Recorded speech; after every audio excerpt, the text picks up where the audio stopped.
tudo bem com vocês? E aí, como que foi a semana? Tudo tranquilo? Passaram bem? Lavaram bastante as mãos? Tomaram muita água?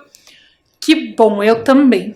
E hoje a gente vai continuar falando um pouquinho aí dessa importância da gente ter esse contato com a nossa ancestralidade. Mas antes, vamos lembrar um pouquinho da aula passada? Na aula passada nós falamos sobre os ciganos e nós lemos a história da Santa Sara Kali, que era aquela santa que é a padroeira dos povos ciganos. Lembra o que significa o nome dela? Kali em hebraico quer dizer negro, que ela recebeu esse nome por conta da cor da pele. Isso mesmo, a Santa Sara. E a sua tarefa era escrever como que você pode ajudar a diminuir o preconceito. Para isso, eu trouxe para você uma frase que é a frase que a gente mais usa no ensino religioso.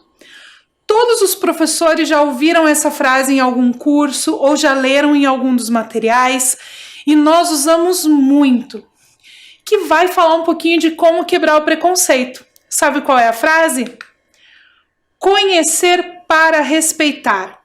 Esse é o objetivo máximo do ensino religioso, porque a gente acredita que quando nós não conhecemos alguma coisa, alguma cultura, algum povo, a gente acaba desenvolvendo preconceito, que acaba gerando a intolerância. Isso acontece por falta de conhecimento. A gente tem medo daquilo que é diferente. Mas, quando nós vamos conhecendo, nós vamos aprendendo, a gente vê que todas as culturas têm elementos lindos e que a riqueza está justamente nessa diferença. Por isso, nós precisamos conhecer para aprender a respeitar essas culturas. E essa é uma forma da gente acabar com o preconceito, o conhecimento. Por isso, a gente vai continuar falando sobre diversidade. E hoje nós vamos falar sobre os cristãos. Isso mesmo, como os cristãos transmitem as suas crenças e valores de geração em geração. Mas antes da gente falar como os cristãos fazem isso, eu quero falar com você um pouquinho sobre a palavra cristãos. Essa palavra, ela vai aparecer em várias religiões diferentes. Apesar da base ser a mesma, que é seguir os ensinamentos de Cristo, algumas denominações, algumas doutrinas vão ter algumas diferenças, algumas pequenas, outras maiores. Por isso, eu vou pedir para você pegar o seu caderno ou a sua folha, o seu material de anotação, para a gente escrever um pouquinho sobre os cristãos e sobre as diferenças entre alguns grupos. Então, pega lá o seu material que eu espero você para a gente voltar aprendendo um pouquinho aí sobre quem são os cristãos e as diferenças entre esses grupos.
Agora que você já está com o seu material, para começar, nós vamos falar sobre a palavra cristão. Antes de você copiar, vamos ler juntos o que essa palavra significa? Segundo o dicionário, cristão é aquele que declara sua fé em Cristo, que age de acordo com os princípios do cristianismo. Então, o cristão é aquela pessoa que tem a sua fé na figura de Jesus Cristo. Ela acredita, então, no sacrifício e em tudo que Jesus Cristo passa para a gente de ensinamento. Esses são os cristãos, os que seguem os princípios ensinados por Jesus Cristo. Então, copia lá no seu caderno o significado da palavra cristão.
Aí você deve estar pensando, mas professora, eu conheço algumas pessoas que seguem os ensinamentos de Jesus Cristo, seguem a Bíblia, mas eles não usam esse nome cristão. Isso acontece porque dentro do cristianismo nós temos algumas denominações e doutrinas diferentes. Às vezes a pessoa segue os ensinamentos de Cristo, mas ela é de uma igreja ou de outra. Por isso, agora eu vou mostrar para você algumas dessas denominações. Hoje em dia existem muitas, mas tem 3 que são aquelas que deram origem às outras. Por isso a gente vai aprender um pouquinho sobre essas 3. Como são algumas coisas importantes para você usar e para você ter de conhecimento, nós vamos copiar o significado delas. Mas antes a gente vai falar um pouquinho sobre cada uma. Então, a primeira que você vai copiar, mas que nós vamos conversar antes, é catolicismo, que é a forma mais antiga de cristianismo que a gente ainda tem em uso hoje.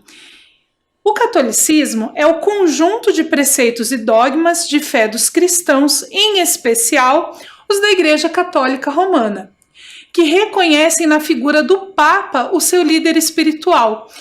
Mesmo que você não seja católico, você já deve ter ouvido falar do Papa ou visto ele em algum momento. Ele aparece muito na televisão, na internet, nos jornais.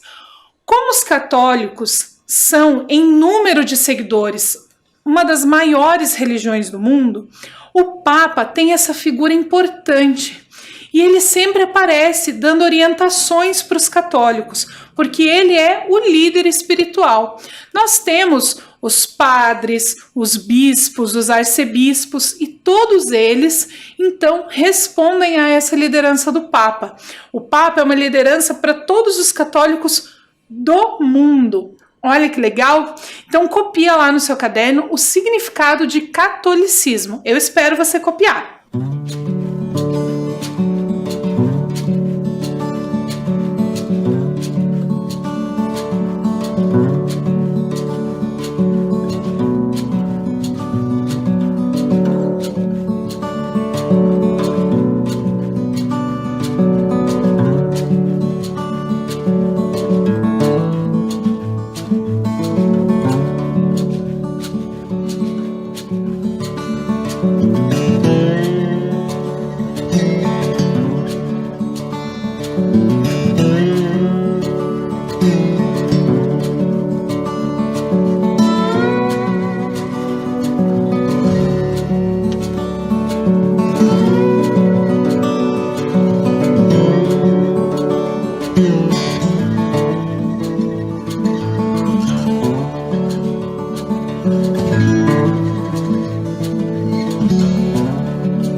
Então, o catolicismo é o mais antigo. Depois do catolicismo veio um movimento chamado protestantismo. Esse movimento você vai estudar muito ainda nas aulas de história, porque ele foi super importante para um determinado período, que é um momento em que Martinho Lutero, que era um padre, ele então fez uma separação entre a Igreja Católica e esse novo movimento, que são os protestantes. Você vai estudar bastante, porque é um momento muito importante da história do mundo, não só de quem segue, então, o protestantismo. O protestantismo é um movimento religioso de separação dessas igrejas cristãs ocidentais da Igreja Católica durante uma reforma. É um período chamado de reforma, que é essa mudança que aconteceu lá no século XVI. O Martinho Lutero deu origem, então, depois dessa separação, desse movimento protestante, à Igreja Luterana, que nós também conhecemos até hoje.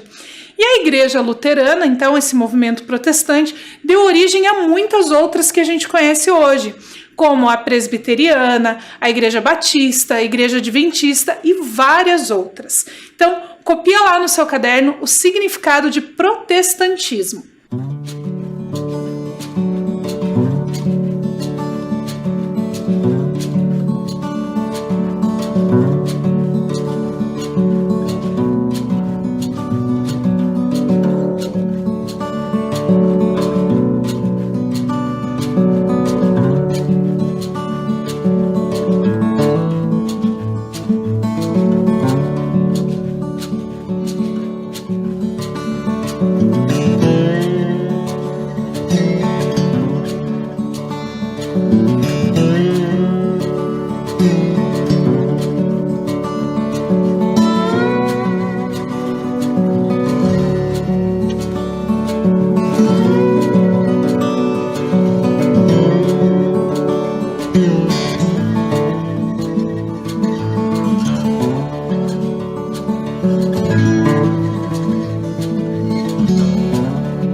movimento um pouco mais recente, que ele vem desse protestantismo, é o que nós chamamos de evangélicos. Os evangélicos, eles vêm também dentro desse movimento de separação das igrejas cristãs que aconteceu lá no século XVI, mas é um pouco mais recente. E aí, dentro dos grupos evangélicos, nós temos também uma infinidade de possibilidades de seguir a Bíblia. Todos os cristãos, independente de serem católicos, protestantes ou evangélicos, têm a Bíblia como livro sagrado e seguem esses ensinamentos. Os evangélicos é um termo que nós usamos relativo ou pertencente a determinados grupos religiosos e igrejas, desenvolvidos fora do protestantismo tradicional. Então, copia lá o significado dos evangélicos no seu caderno.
Coisa em comum que todos os cristãos têm, independente de serem católicos, protestantes ou evangélicos, é o livro sagrado, que é a Bíblia.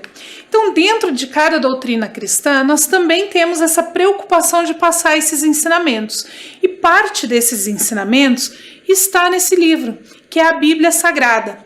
E é desse livro que vem a história que nós vamos assistir agora. Uma história que fala da importância de passar esses valores e esses ensinamentos de geração em geração. É a história de uma rainha. Então, senta lá com paciência para a gente assistir a história da rainha Esther. Assiste lá comigo.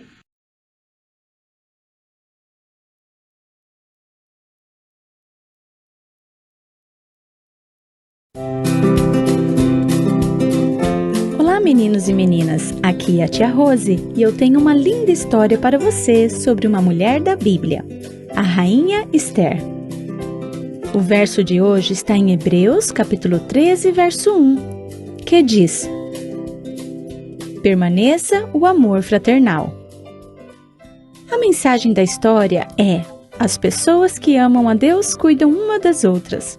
Com quem você fica quando não pode ficar com seus pais? O primo de Esther a cuidou por muito tempo. Esther, uma linda garotinha, morava na Pérsia. Quando seus pais morreram, Esther foi morar com seu primo mais velho, Mordecai. Mordecai amava Esther e a cuidava como se ela fosse sua própria filha. Conforme Esther foi crescendo, Mordecai ia ensinando tudo o que os pais ensinam a seus filhos. Ele a ensinou a ser bondosa e prestativa. Ele a ensinou a ser honesta e corajosa. E ele a ensinou a amar e louvar a Deus. Apesar de Esther e Mordecai morarem na Pérsia, eles não eram persas, eles eram judeus. E Mordecai não queria que Esther esquecesse do Deus do seu povo. Quando Esther se tornou uma jovem, o rei da Pérsia decidiu escolher uma nova rainha. Moças de todo o país foram levadas até o palácio. O rei escolheria a nova rainha dentre elas. Esther era uma dessas moças. Cada uma delas tiveram durante 1 ano cuidados especiais de beleza, antes de conhecer o rei. Durante esse período, elas moraram em um lugar especial no palácio do rei e tiveram muitas pessoas que as cuidavam. Esther era muito bondosa e logo se tornou amiga do homem que estava responsável pelas jovens. Ele a deu 7 servas especiais, a melhor comida e o melhor lugar para ficar. Mordecai trabalhava no palácio. Ele podia caminhar no jardim perto do quarto de Esther. Lá ele descobria como estava Esther, o que estava acontecendo com ela. Finalmente, chegou o dia de Esther conhecer o rei. Será que ele gostaria dela? Será que ele gostaria dela mais do que das outras moças? Ele a faria rainha? O rei gostou dela. Mordecai a havia criado muito bem. Ela não era somente linda, ela era bondosa e querida. E ela ganhou a atenção do rei. O rei colocou uma coroa na cabeça de Esther e a fez rainha. Ele deu uma grande festa e proclamou feriado no país inteiro. E deu vários presentes em honra à sua nova rainha. Mordecai havia cuidado a maior parte de sua vida. E ele não a deixou de cuidar depois que se tornou rainha. Mordecai e Esther faziam parte da família de Deus. E pessoas que são da família de Deus nunca param de cuidar uma das outras. Como você pode mostrar às pessoas que você se importa com elas? Pense em várias coisas que pode fazer. Você pode ajudar pessoas da tua família? Você pode orar por eles? Cantar para eles? Ou dar-lhes um abraço? Mostre amor para alguém da tua família hoje.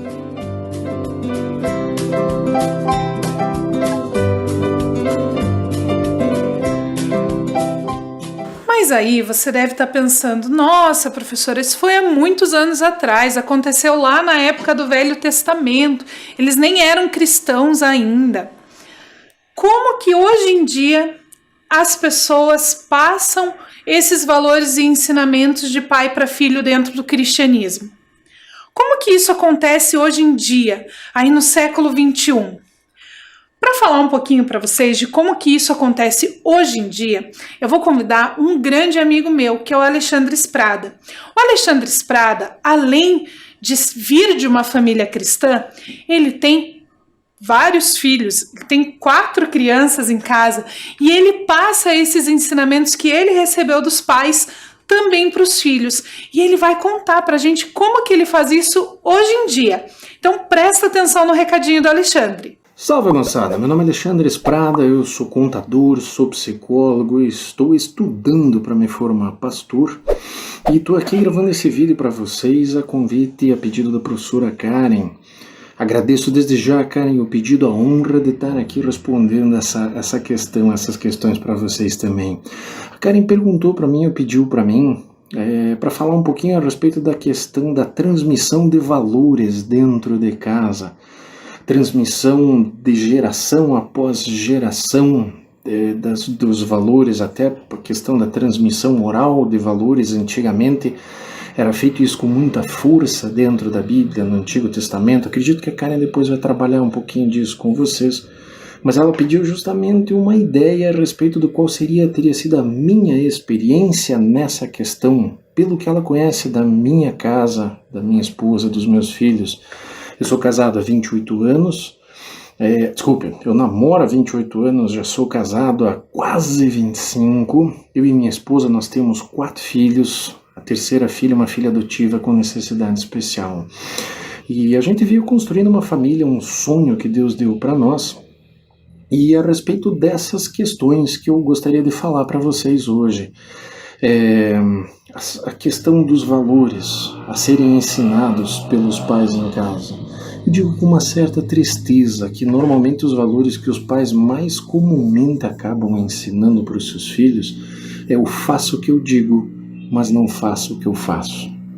Foi em algumas coisas dessa que eu vi a minha história lá atrás, e mesmo com 10, 11, 12 anos, próximo de vocês aí de 4ª, 5ª série que esse vídeo vai ser passado, eu olhei para algumas coisas assim, essas eu vou repetir na minha história. Essas eu vou multiplicar e eu vou fazer essas coisas serem melhores no meu caminho.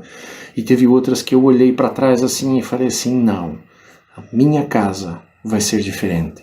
O dia que eu tiver a minha esposa, o dia que eu tiver os meus filhos, essas coisas não vão acontecer.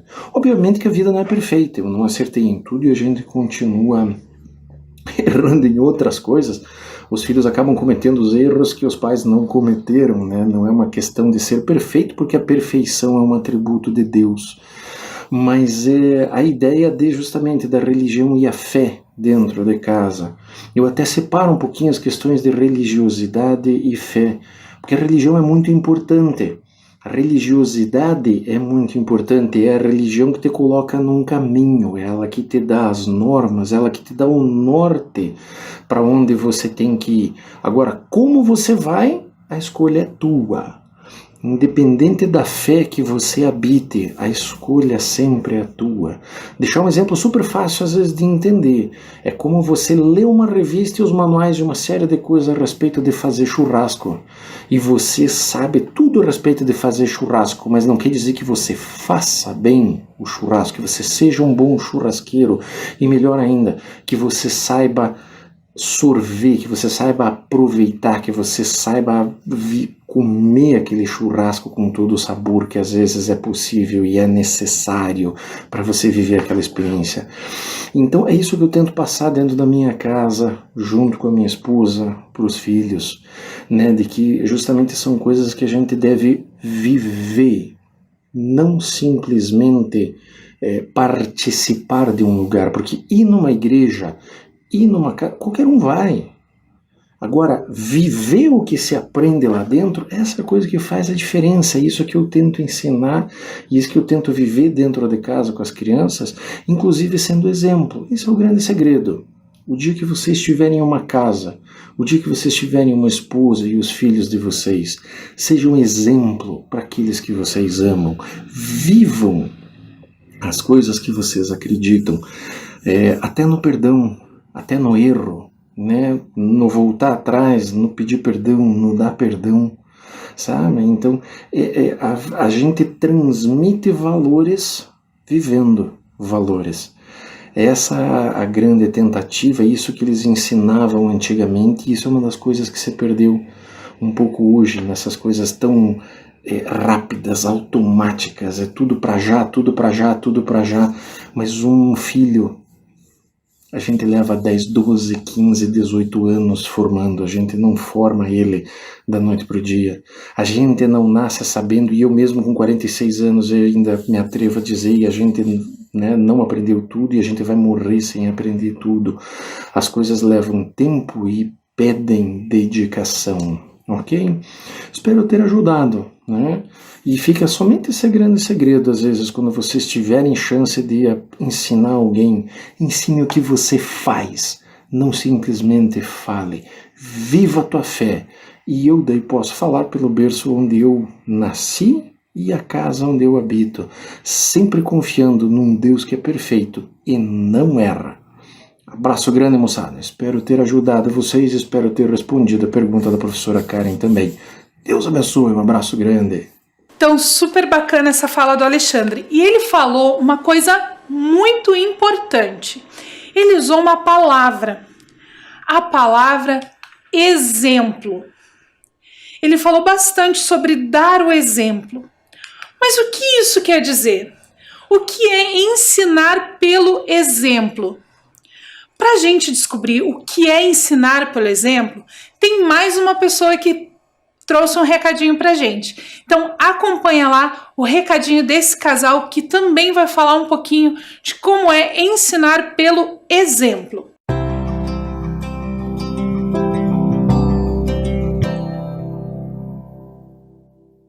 Olá, nós somos o Jefinho e a Mel e nós somos os coordenadores do curso de paz aqui na Igreja Presbiteriana Viva em Volta Redonda.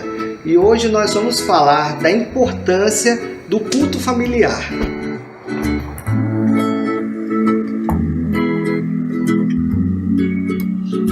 Henrique, vem! Vai começar! Vem, Henrique, só falta você.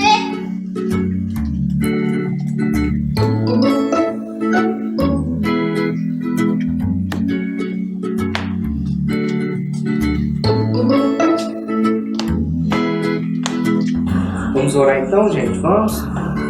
Deus Todo-Poderoso, queremos te louvar, te bendizer, Senhor, te exaltar por esse momento na tua presença.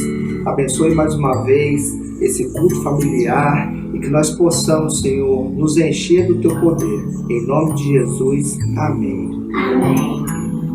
A palavra de hoje, então, está em 1 Samuel 17.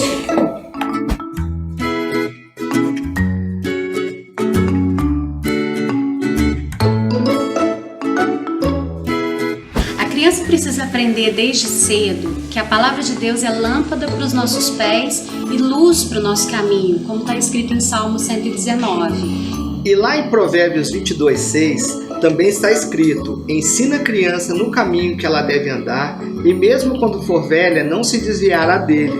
Ensinar a criança no caminho que ela deve andar é caminhar junto com ela, indo no caminho, não apenas dando uma orientação, vá por aqui, dizendo que ela deve ir, mas indo com ela, sendo exemplo, fazendo para que ela te observe, né? Ah, meu pai está orando, eu também vou orar.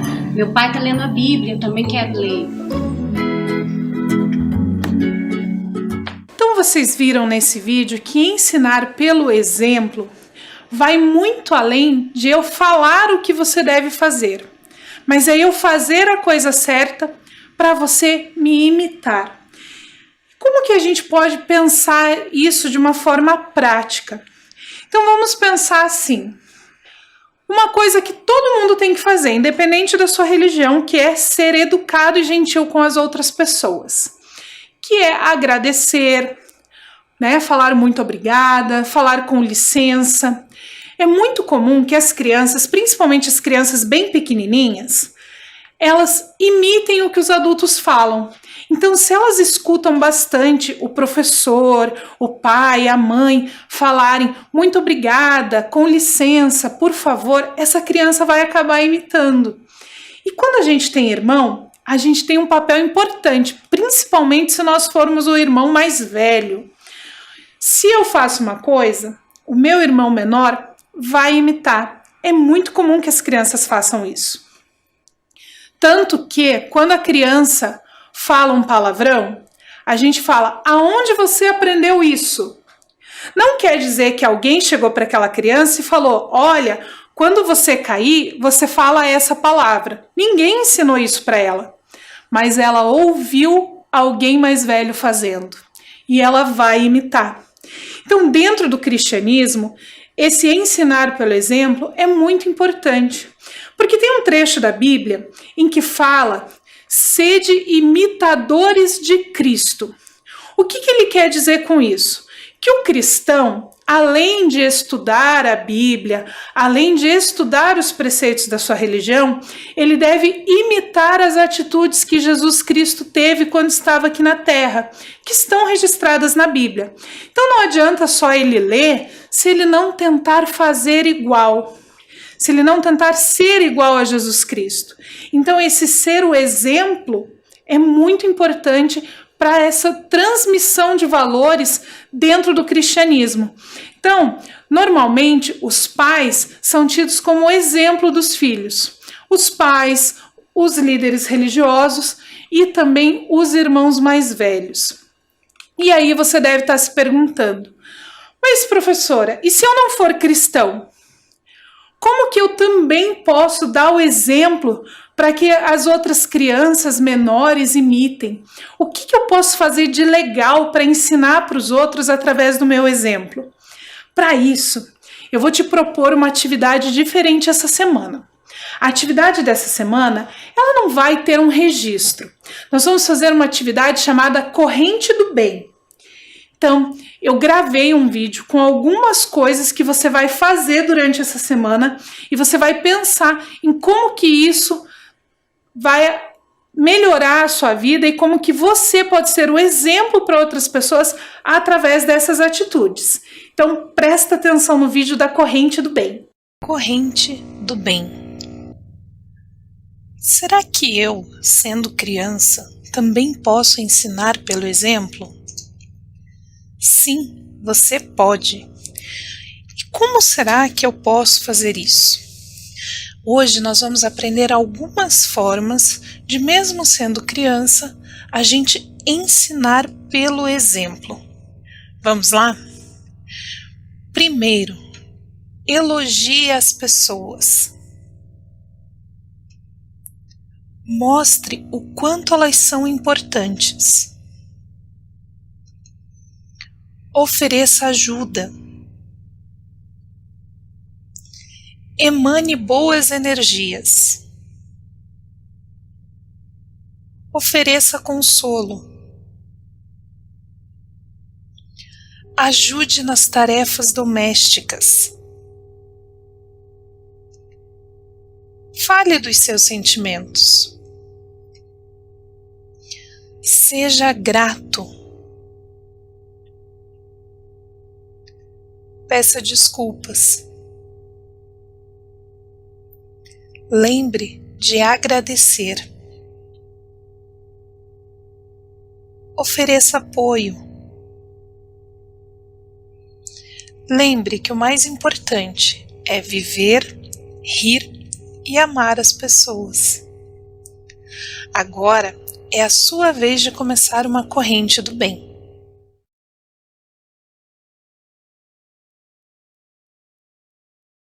Todas essas atitudes que você viu no vídeo, elas fazem parte do ideal para todo mundo.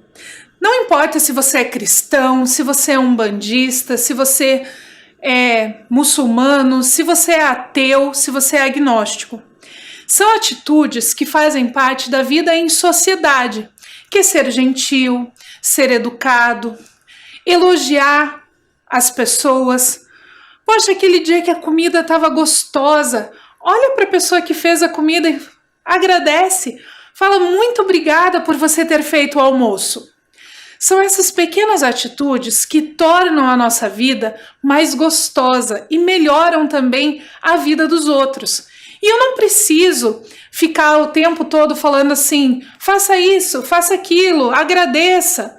Com certeza, já teve algum momento na sua vida em que você recebeu alguma coisa, um presente, ou alguma outra coisa, e a pessoa que cuida de você falou assim, fala obrigada, tá esquecendo do obrigada, já não aconteceu com você? Então, para você não precisar fazer isso, né, não precisar ficar falando para as pessoas, olha, agradeça, olha, fale obrigada, tanto faz para os seus irmãos mais novos ou para as pessoas que vivem com você, comece a fazer, sem falar que está fazendo, só faça. Seja o exemplo do que é ser legal, o exemplo do que é conviver bem com as pessoas. Você vai perceber que esse período de isolamento vai ficar bem mais fácil se você seguir essas atitudes que a gente viu aí no vídeo. Combinado? Então, faça aí a sua atividade durante essa semana, faça essa experiência de ser o exemplo dentro da sua casa. Lave bem as mãos, tome bastante água e nós nos encontramos na semana que vem para falar mais sobre a diversidade religiosa e ver como outra cultura, como outra religião passa os seus valores, os seus ensinamentos de pai para filho. Combinado? Até semana que vem!